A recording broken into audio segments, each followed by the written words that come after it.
Fashion statement na ngayon kung ituring ang mga tattoo, pero mga kapuso, tiyaking may health permit ang mga tattoo parlor na inyong pupuntahan para matiyak na ligtas ito sa inyong kalusugan.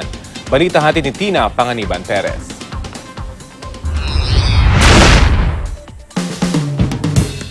Ang dating tatak na mga ex-convict, ngayon art form na kung ituring ng marami.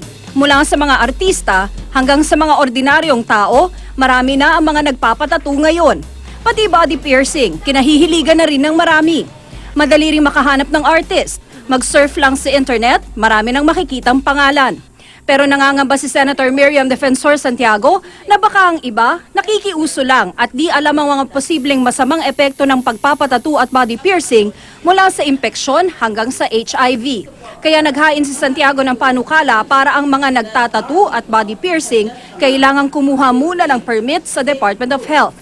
At ang pagpapatattoo at body piercing sa mga tattoo at body piercing studio lang gagawin.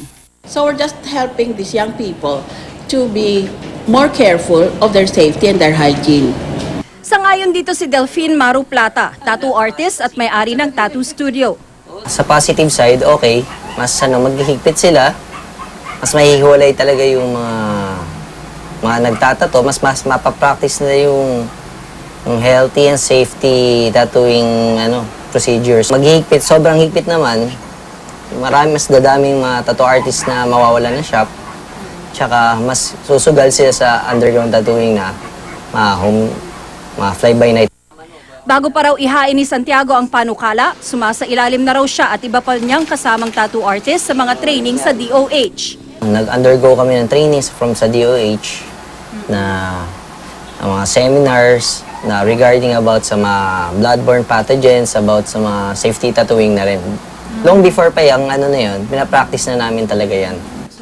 Si Maru ang gumawa sa mga tattoo ng asawa niyang si Arlene na nagsasagawa naman ng body piercing. Anong mas pipiliin mong artist, yung may health permit o wala? Siyempre, mas okay yung meron din. Kasi, mas secure ako na lahat ng ginagamit niya, safe. Ang tattoo at body piercing ay mga permanenteng marka na sa katawan. Hindi dapat idinaraan ang mga ito sa pakikiuso o sa panggagaya lang, lalo pa kung may mga isyong pangkalusugang kakambal ang mga ito.